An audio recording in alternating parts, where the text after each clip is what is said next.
Nonsia abo adeshimama ya mamo adubiem esaso mamo akwaba edipa virgin anwume nonsia kasebo no eso omayimu enya mahodo so nsema yensaka ni abobo no eno anosemufo so misise ya projen ya efini dikabia eni ho ana ye ba betisi misrani abasadia mamo ene anwume se virgin anwume bremu akan kasebo na ensema hodo edi kasebo no mu akotini ebi ene se Onimonyafo oseche mensa bonsu eye fiade ya edeye nimu eno ena wodi Ghana ya konhomabo sika ho ensam ebeba betudwa na enrada International Women's Day no enamso ama eye gender ministry wonmo edi nhyehyefo fokra kwamu edi ama emma seye na ye kopiemu ewo suku ahoduo bi emu a na eyade a suku enkwada no womo akasa womo krom kasa no ye na womo kan na teacher fo na church no bi no etwe womo aso ne no era mpanifo edi aba se yenya isade na eya yeye no na adihye bi no so wonmo edi won ho ahyege ene lesbian ya eye Ghana mamra no enyi entum no wonmo edi krata babontan nyina da ene se wobo eye munyamfo mahama ayarga abaso sanso enene nam enframma mu se eyade adum so meche light na eso a na edum no asan ba oman Ghana emu ne no ene dwumaku a edi gripco wo mo dia ba bontin se sasamo no nokura bia ennimu enhwehwemu a ababede di ene se Ghana fododro na ana akwakoye se coronavirus edura ababedura ye hwe nim se nyina da bekwakowo panenu ebinu enhwehwemu ababede di ene se Ghana fododro na ana wonuma ye wadwe se panenu wonmu enwo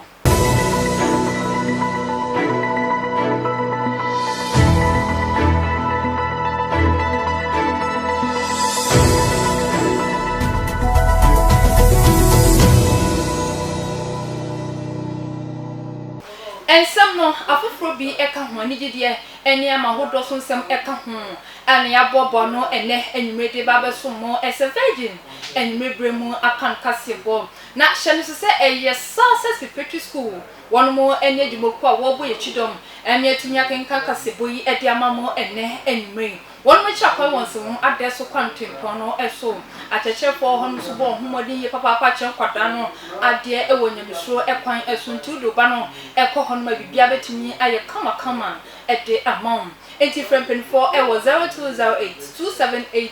198 0208 278 198 na wodi mpanyfo atwetwe komo na do ba no akọho ma bibia so timi aye kama ede amam akinkan for ye kinkan kasebo idi amamo ene enwure eyeme ma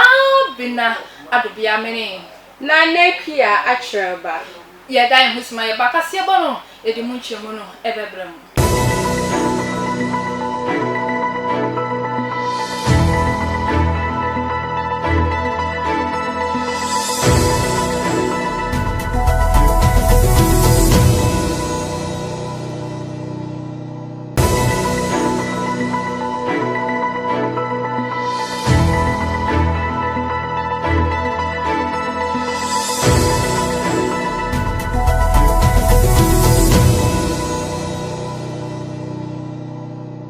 ye san ema wakwaba ediba virgin enwumre no nsia kase eso afa kase bono enkyeremu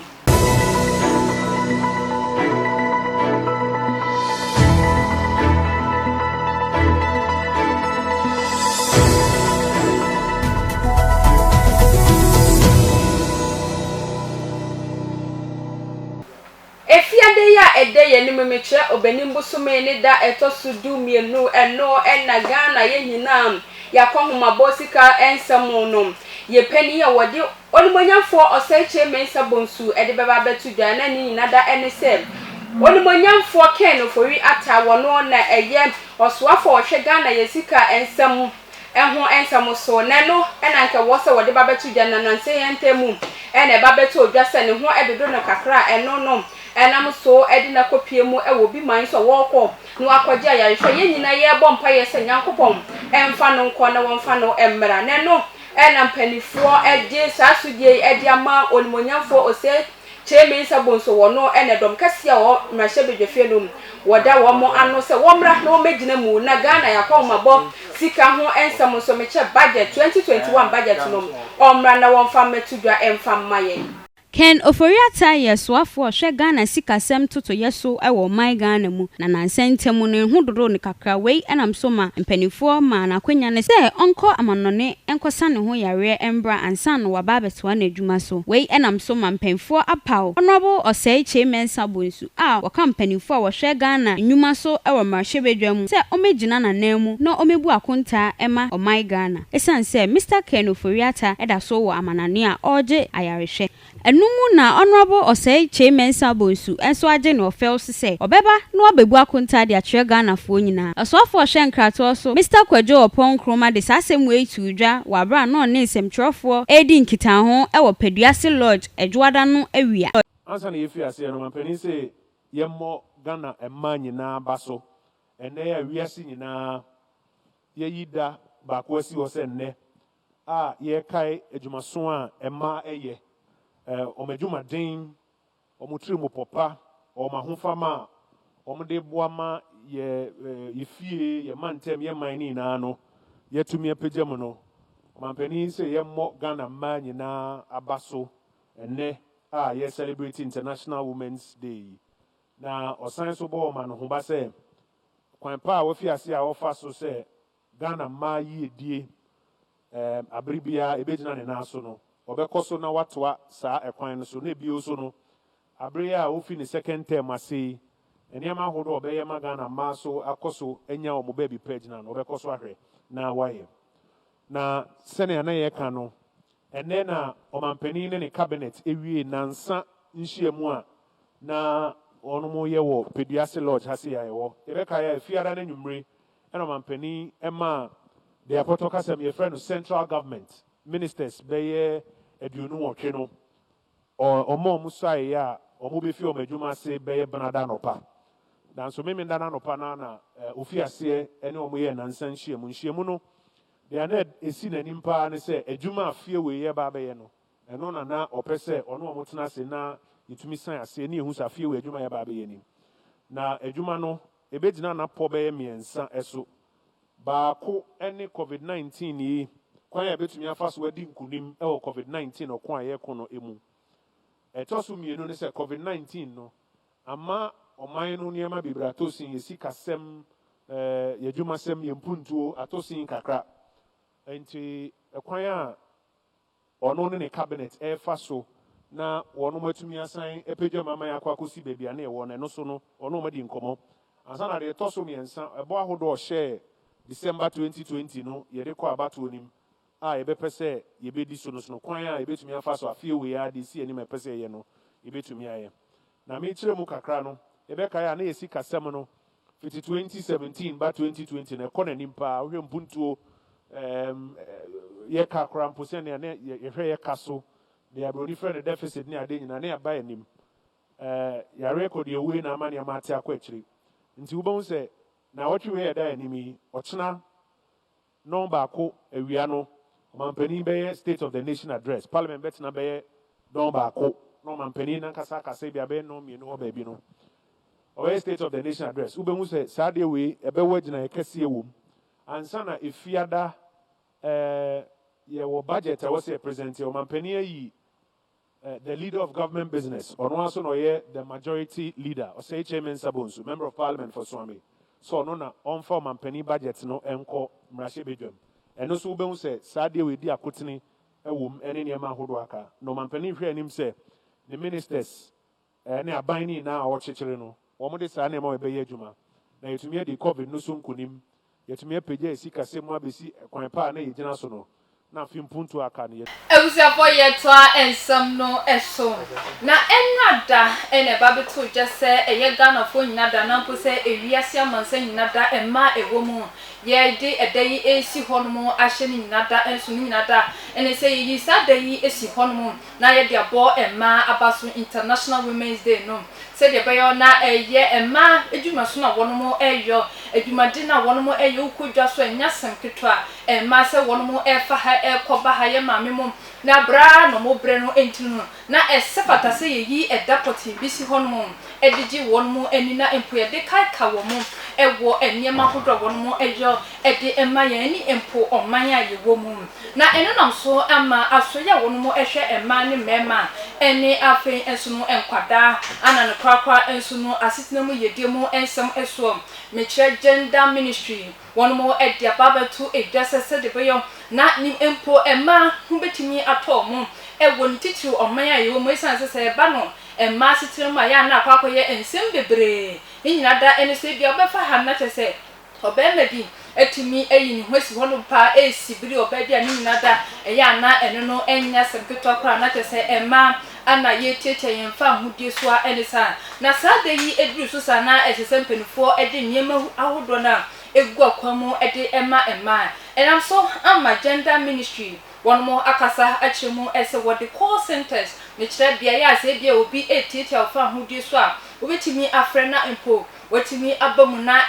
mra ene afempo so no enyeme bia won betimi ayo ede aboa emma ewo omaya ewo mu no eno so etimi aye kama ede amayen Obenimbo sumene da etoso enwotwe ewa fibie mu eye eda ewiase nyina eyi ede esi ho ede kai ema esane se ewiase beya da na ejina ema eso se bema ebetu impon a na ejina oba papa bia ebo nachi edom se International Women's Day edru se ya na eyade eye afofida ede ma amansan enyina na eyeda sonko a yeyi ede bo ema abaso yie na eno na asoya ehwe ema ene mofra yie de ho ensem enso ede eye etrenkwa ensem ema ewo wiase afana enyina ne titiru ene ema ewo oman Ghana emu se oma yade COVID-19 embre yi emu te yenhia ema na nka COVID-19 embre yi emu eyade a ebeye den ede ama yenhie pa na eno ena ahweye ne fa sa akwanya ne so ede eka se eye Obenimbo some ne da etoso du ba ko ewo afi mu eyeda oma yi ede esiwa wade eba bepa eye domestic violence call center ho entomakra mekire ema se de yetiete won fa hodi eso eye number stronko a wo befre na o ma beye won emboa ebusia na ye to akase no eso ne no ena aba beto edwase wuko yesuku sahodo no emu a meche oman Ghana emu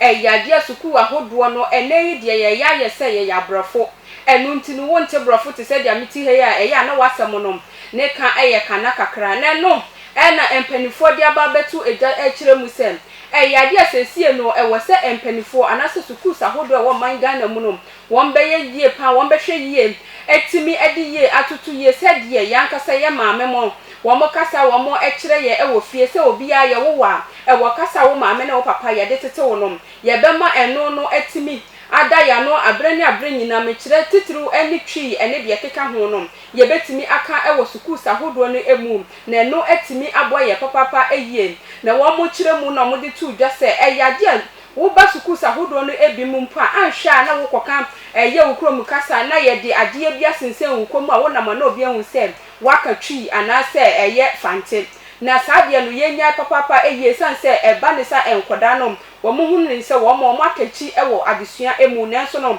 na enye sa na etie esuno obi a ne se de ne maame anase na wofo etiti no ewo fie nempo no se ye ka ye krom kasa anase yankasa ye maame mo kasa wo mo de kire yen na eno ne betimi aboa asense ye de obi man so me kire brofo no ebe hyehye ye ho na eno na de bekọ akopie ba bia eni se ye kodu ye ka ye krom kasa kra na ye de brofo ene ye de yinsem bi ano ene so de wani atwemu wini basu apon ni mu a opani Charles Owu eye panipa a ohwe Ghana kasa ensem so wo su apon ni mu na ne opani di aba betudwa se eni kwan se ochwechwe ni biara etwe akwada bi obeka ne krom kasa aso e osuku bia mu esanse kame akoye se Ghana fo ato won krom kasa ato atwene akofa amanfoforo so kasa e de aye won kasa se wo behwe mpo a abatan bebre na wo ma wo kire won se onka brofo na wonya wo krom kasa no ento ho we enam so mankwada bebre wo my Ghana mu entimi nka wo no ankasa wo krom kasa opani di tudwa wa bra no ne nsem twerefo kasa se Ghana e wo daachi papa enti yemo ye ho moden se de be betimi aka ye wo krom kasa na dabi ni ye ho anya mobo e wo my Ghana mu LGBTQ plus asanso ababeka ho ebimani nada eno eye lesbian ni gay ho semsem eyade sa ma no ho su papa ewo oman Ghana emu a dodo na Ghana fo no kasa ebiafa ho se yade a sa eniema na sa nyeye ya ebinum afa ho ato ho so wo no eyo ewo oman Ghana no nyade se ya mamra no eji etumu eno ama Ghana for dodo na kasa de fa ho se enya de se sesem penifo ma ho kwan kra ma sa de yetimi ekoso ewo oman Ghana emu na nansi ada eba beto dwa so kopie mu ewo mrahye de fia empenifo ekwa asisa ko bobo ho de efa ho na wo mrahye de fie honom no empenifo hodo na na sorry ye kasa ye de fa ho ebi mu krampo kasa kire mu esenkebe ya ma eye mrahye de fo ento so ba krampo na impo yakwa je tum ne de mra bi abata ho enam so amma onmunyafo mahama ayarega ono so sorry ye wo mrahye de fie kasa ye de fa ho ani nsem nyinada ene se ekono ko adia na ka eye mrahyebiafo wono ento aba na empo wono efa amamra bi emra enu betimi akasa de ama eye lesbiafo eni gayfo wono nsem no aba bepiemu ewo man Ghana emu okire no betimi abo mo ama wono so fa hudia sese wono enya ewo man Ghana mu no wono etimi edi na empo wono enya no ye enam so ama enkrofo a wode wo ho ahye lesbian ni gay semsem ewo my Ghana mu de krata ababota won sem nada eni se wo bo onmunyafo mahama ayarega abaso kaya nanui ena ebeto edwase eyade a lesbian any gay for officer wo bebie no ewo enkraman no emu no ya hye ama yakotum na eno ena omanfo pi na eche omadwen ede fa ho se eyade eye ade papa esan se lesbian any gay for de ehu ehia se yebesoso won so ewo oman Ghana emu na eno ena mna hye bedwani ede ma omanfo a ewo boku central ononyamfo mahama ayarega enso ebekasa efa ho se enim na kwan so se yekoto office no emu sanse Ghana mamra batan no hye se obia etumi ware ne na nkasa na koma epe enti se oba ebe ware ne yonko oba na se bema ebe ware ne yonko bema de a na ehu ehia se yekoto won office no emu na eno na kwancherefo pehin ede ma lesbian eni gayfo ekuo eye orales kofidonko ede abetu edwase ne amrahye bedwani ede ma omanfo a ewo boko central eye ononyamfo mahama ayarga ekan no eyade na ni so yie pa na emonia eye mrahye bedwani ede ma omafo a ewo dome kwa benya sese ya paw ne se ombaye osuafo obehwe emma ene mofra ye die ensam eye ne ononyamfo sera adwasafo ekan wo bra okopie mu ewo appointment committee enim na ye bisa ne se so obeye osuafo a de ena obeye ede afa eye emma ene wonyonko emma ehia ene mema ene wonyonko mema ehia na ho no ena oyi won ano se enya de ono de obeye osuafo a oba besoso san ensem hunu no eso no eno ena eye ene Alex Kofi Donko abekasa se eyade a lesbian eni gayfo no wombo enwo sansem no ehun kra Usia na ye free gay ene lesbian ho ensensem yi dia ene Ghana de sese de abeto dwa dia eya asem na eye dum so sese wo ba o man Ghana mu ene de wo da ho wo beti ane se wo kan ne apre na dum na eno ena Ghana fo no bi ekase wo mo hwe enka ne tete ye dum so na ye de to se eye light na wo so ale dum simedu ntam na asan ba dum yenu na asan konom eno bi ena asan ba o man Ghana mu ne no ena eye Ghana Great Company wo mo jaba bonten eye Great Co wo mo ekase eyade asasa mu ye Ghana fo no bi ekanom asem bia eni hu enye no kore de biara da se eye dum so no ena asan ba o man Ghana emu na empo no empanifo ena egu nhihye so wo mo eye nhihye ahodo afa ne se de be ya ye kan ne ho nsam no ebesi pi na sita enti machines ahodo wo mo fix se de be ya ebe bo na de biara da no kan ye no etimi agina so kan no enu nti na masimedu anasem busumi ntemu no ye hunu sa light pre na edum no na emomu no enye dum so no na asan ba o man Ghana emu kania dunduma ekoso ewo oman Ghana emu na no kwasiada no eno na amanfo pi na edwen se edum somre no na yesan akomu ebiem na eno na ene Ghana Great Company Limited meche good kofo ede abetu edwase enye wonbo apayo se wo ho na omodum Ghana kania na emu enam se fidie na wodidi wonjuma nti etoda na eho atochim kakra eno nti wobese oman Ghana fo nyina se yemfa enche won enye dum somre no na yesan ekomu ebiem na bra kasamafo edema Ghana Great Company Limited meche Mr. Ebenezer Amankwa kasa no na ode etu edwase nyinam ahoden ya sese oman Ghana ye wo no edroso ebeso obia eso enu nti enya de aye samba be kodum so bre no ebiem nti so obi kasa ye kodum so bre no emu a si oni ni hu esanse enya de a oman Ghana ye be san akodum so bre no emu biom Ebusia ye toa ensam no eso na coronavirus bepie mu wo man Ghana mo pe na Ghana ye man panyini nana adodankwa akufu ado kasa ye chemu esa baba no humodin bia ye dobe bia serebe ona yade ye betimi etu ase e free o man Ghana emu enam so Manchester Babituja empose ye eduro no ebi ababepie mu wo man Ghana mu a enisa ye hwe nimu ese Ghana fo hodro na memo ho kwanye de paninu bi awo wo no amenu kronpo no Ghana ma panyin na bede cheni panu fo hodro na wono mo edikan akọ ame de panye yi bi awo wo no sire be ye no betimi aye adansidie na empo Ghana fo enya gidie ewo sa panye yi emu na empo yeni sodi huna yede si eni so se yebetu yade kodie coronavirus ase ede free o man Ghana emu ama ye ho atoye no yetimi akọ etu ase enam so amehwehwemu ababeto da ene se Ghana fo hodro na ana wono mo enye wono mo adwene tese won si YBP eso we mo ho kwame de pane no awo wono eda enam so amachesa wo fo bi nkro pafutu a wono mo edi etu wono mo enkoda wono mo ekosuku se wono mo hweye pa na ebi pa de ebi a wokosuku ana obi aba ho no se bia oba be wo pane bia enam so ama wono mo atu yenkwada ifo se wono mo enhwe no obi ba se oba be wo wono pane bi e wosuku dem ho no ma wono mo ampene so da ama ya papa ne bia anwo wono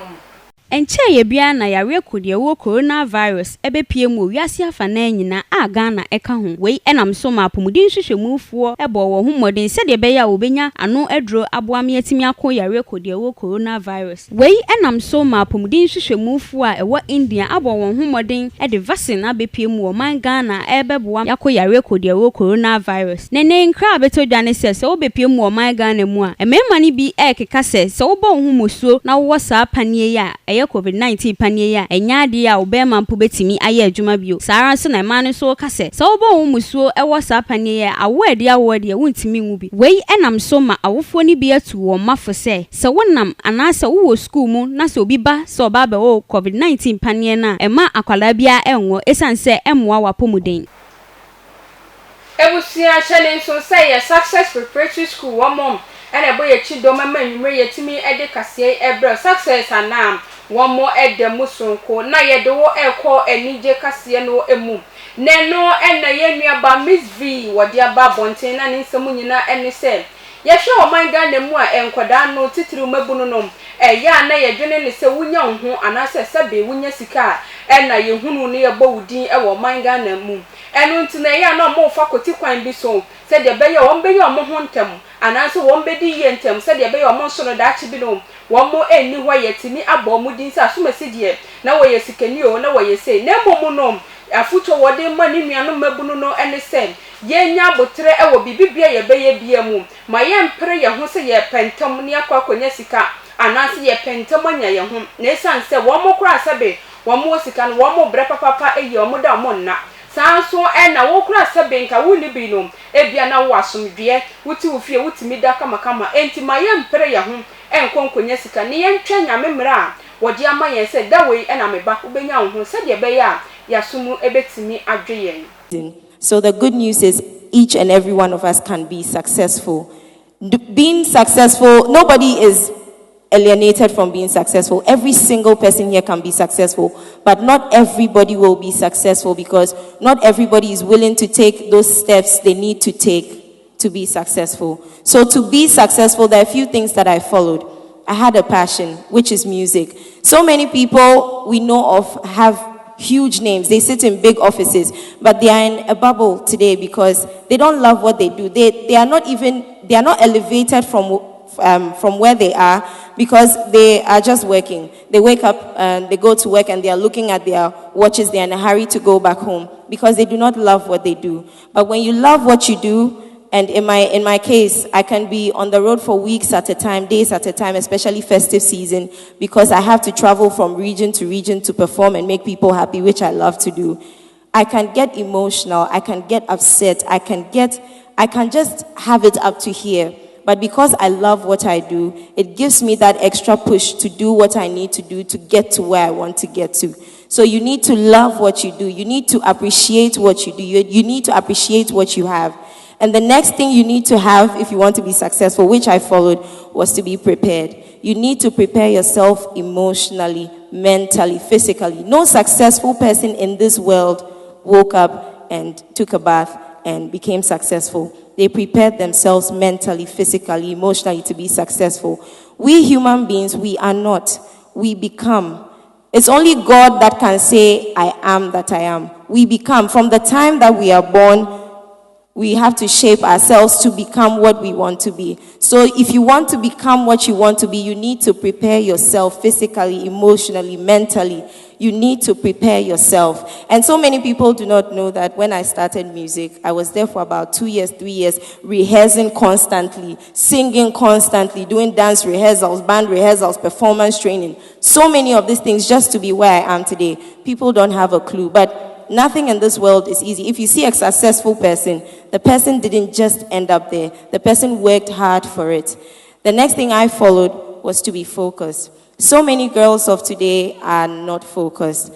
You're in a hurry to sing. You're in a hurry to be a superstar. And so you lose focus, and then you take the wrong steps. You see the wrong people. You do the wrong things to get to where you want to be. But if you have the right focus, you will take the right steps. You will know that you need to talk to so and so. You know that you need to wait and do this at this time. You will just follow the right steps. So you need to have an amazing focus if you want to be successful. Alishima mayejina wesunya home kasebo no esu ye ba ye bedan yani akowie kasebo no ekwa mahodro ensem emu ye basisia.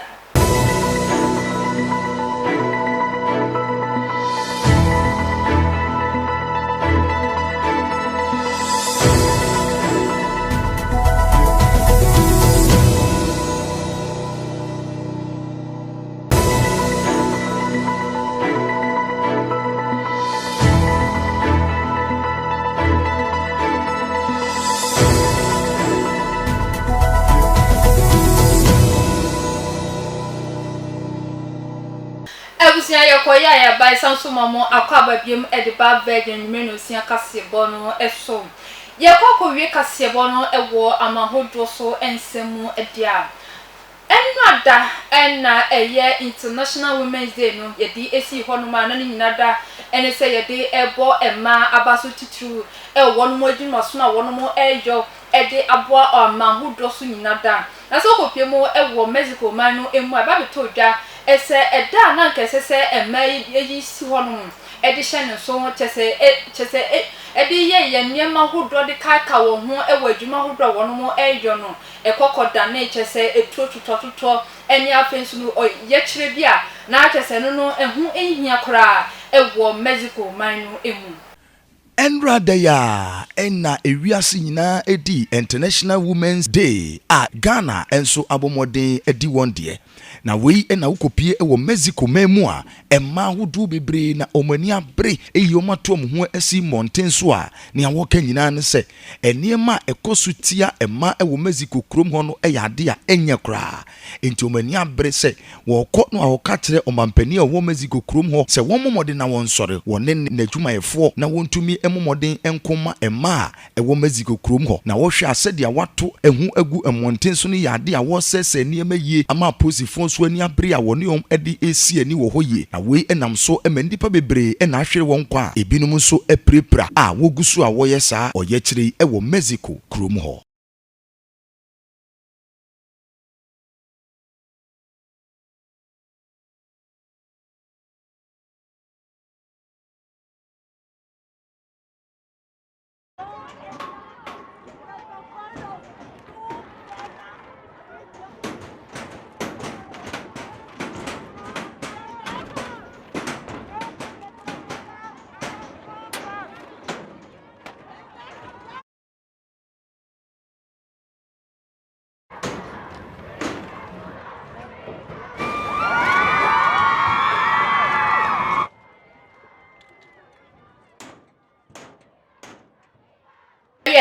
na we su na ye gina na kase boy bobo no de ba be so mo ene enwumre no e di ni nyinada asie na ansa na be kono mumye he ni beto gya ne bi ansen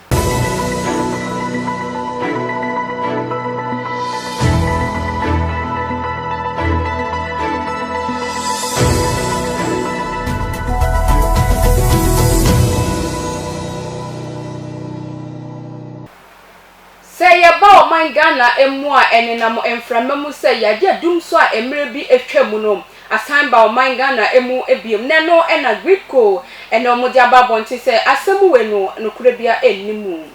ehwehwemu so ababe dedi eni se coronavirus edu ababe du no still na Ghana fo empese wo be ma ho kwanme de panwe no bi awo wo no